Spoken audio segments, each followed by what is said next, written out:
Hello, my little gemstones, it's Afira, and today I'll be reading When the Chips Are Down by Whiskey with Patron. Chapter 4. My hot friend stupidly angers a cop.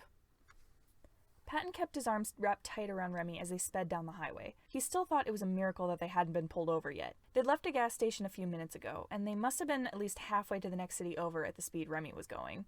Patton hoped Remy would slow down at some point, but he was pretty sure that wasn't going to happen. As they zipped down the highway, Patton tried to distract himself from Remy's dangerous driving.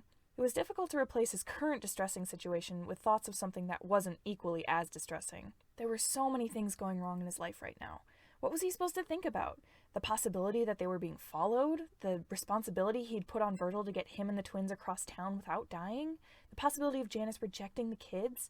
Everything was too awful to think about. He decided to turn his thoughts to Remy's plan. He had no idea who Andy was, but if she could help Patton lay low until everything blew over, he wasn't about to complain. However, a lot of the things Remy mentioned Andy could do sounded very illegal. Patton was already in some deep shit. He didn't need to do anything else that might land him in prison.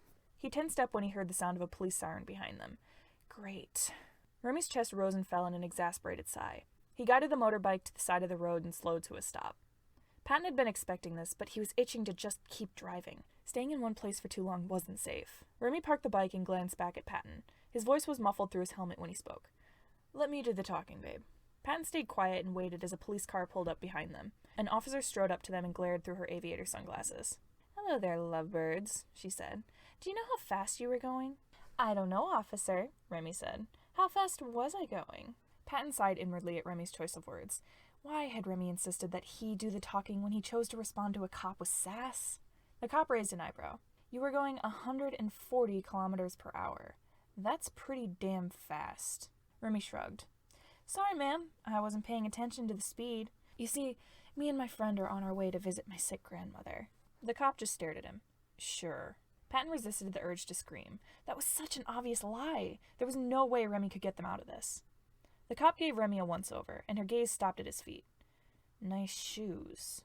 Her tone had gone completely cold. Patton followed her gaze, and the urge to scream in frustration intensified. Remy was wearing his Doc Martens with the blue laces. Patton knew Remy had killed a cop or two in the past, but did he really have to display that fact with blue lace Docs? Why couldn't he have just worn his black laces? Remy glanced down at his shoes, then back up at the cop. "Thanks. I picked the shoelaces out myself." His voice was just as icy as hers. Was he trying to put the final nail in their coffin? Patton looked up at the police officer and opened his mouth to apologize for Remy's backtalk, but his words caught in his throat when he saw the wristband on the cop's arm. It was bright orange. A W was printed on it in black. Oh no. Oh God, no. Remy must have spotted the wristband before he did. That was why he was so defensive. She must have followed them from the gas station and waited until they were out in the middle of nowhere to pull them over. She could kill them right then and there, and no one would be the wiser. She was posing as a cop, after all. No one would question it. "I think you two should get in my car," she said. "We'll take a little trip down to the nearest station." Patton gently nudged Remy's arm, silently trying to tell him we need to go. Remy nudged back in affirmation. "Sorry, but I don't think we need to take a ride with you," Remy said. "We've got our own bike." "It wasn't a suggestion, sir. Get off the bike and into the car." Remy and Patton did no such thing. "Hold on," Remy said, and it took Patton a moment to realize he was talking to him. Patton tightened his grip around Remy's waist as Remy hit the gas. The tires squealed on the pavement as they zipped down the road, leaving the cop in the dust. "Hey! Get back here!" she shouted behind them, but they were already far ahead by the time her words reached their ears. Patton held on as tight as he could, desperately trying not to fall off. He glanced between them. They'd already left the cop car far behind. He could barely see it. The red and blue lights on the top of the car turned on, but there was no way she would be able to catch up with them now, not with Remy's wild driving. "You ever been in a car chase before?" Remy shouted over the wind. "No!" Patton yelled back. That was a blatant lie, but Remy didn't need to know that. Remy shot a glance between them. "This is kind of a shitty one. We'll have to cross that off your bucket list later. She's never gonna get us." Patton squeaked in alarm as Remy skirted the motorbike around a pickup truck. He kind of figured he was in for some chaos when he asked Remy for help, but he didn't think they were going to end up running from the cops. Janus swirled his hot chocolate in his cup. "You saw what now?" DW sipped at her coffee. "I saw one of Wrath Blade's people in Starbucks. He was trailing a teenager and 2 other kids." Janus raised an eyebrow. "And you directly interfered?" DW sighed. "Come on, I had to. They've been targeting kids more and more lately. Don't worry, I bribed the guy to leave them alone and tell his boss he just lost track of them. Janus wasn't mad that she interfered, but he was certainly frustrated over the fact that they had just sent an email to Wrath saying they would stop butting into their business, and now they had completely disregarded that within the same day. Of course, Janus was never planning on staying out of their business, but if the man DW bumped into decided to tell his boss, they would be in some deep shit. Janus sipped at his hot chocolate and leaned back in his seat. What did the kids look like? Oldest was a teenager, DW answered. Pale as shit, emo bangs, purple hair, piercings, black hoodie with purple patches. The other two were definitely twins. Probably Hispanic, no older than 12. One wore a red shirt, the other wore green, and the one in the green had a bleached streak in his hair. All three of them had backpacks, and there wasn't a sign of any adult around who was taking care of them. Janus considered her words. The kids must have been running away from something, and planning on not returning for a while, obviously, since they had backpacks and weren't currently at school. They were being followed by Wrath, and were aware that they were being followed. They must have gotten mixed up in something they couldn't handle, Janus mused. Where did you say they were headed? DW shrugged. Not sure. They didn't say.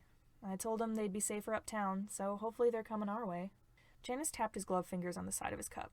A group of kids running away from a bad situation was a perfect target for Wrath. They could get themselves into some big trouble. Janus sighed, knowing he might regret this later. Send out a couple agents to see if they can find these kids. Make sure they get to their destination safely. If Logan's available, I'll ask him to see if he can find and track the kids. Just make sure they don't know they're being followed.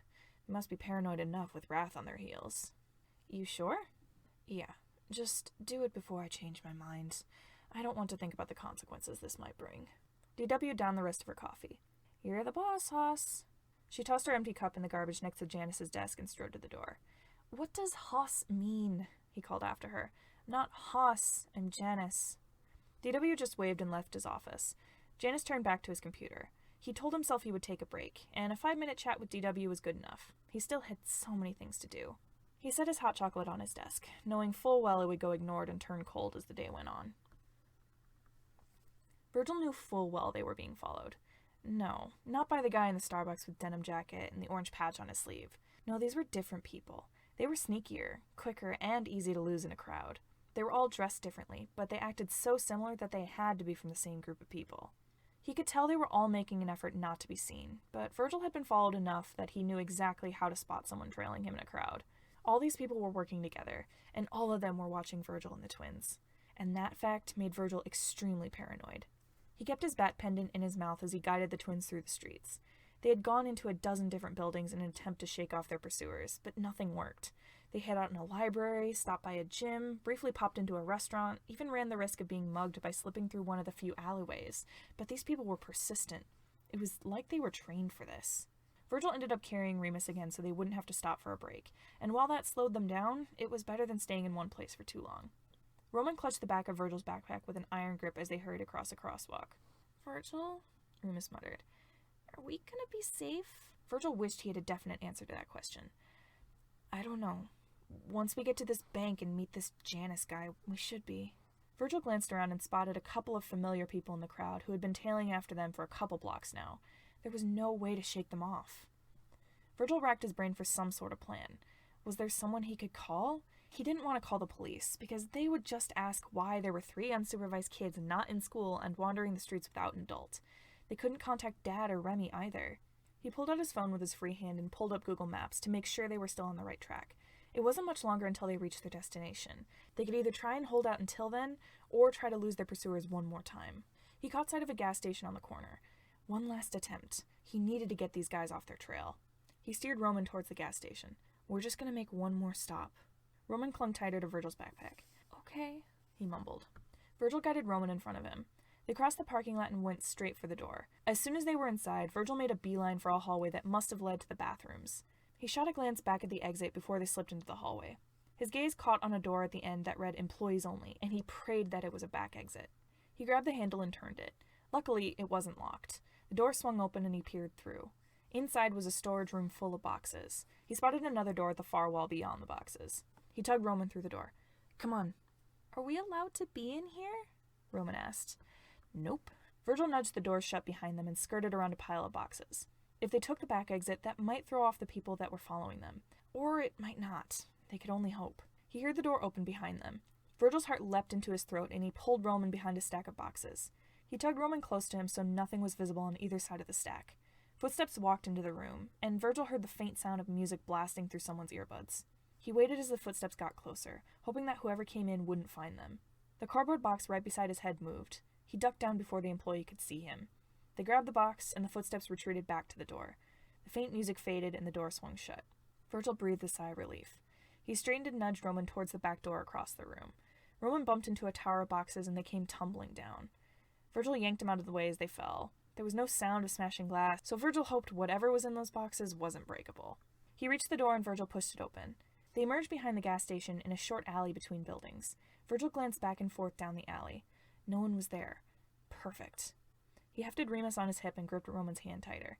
There didn't seem to be a sign of anyone around them. Hopefully, they'd managed to throw off their pursuers. Virgil ran down the alley, towing Roman after him.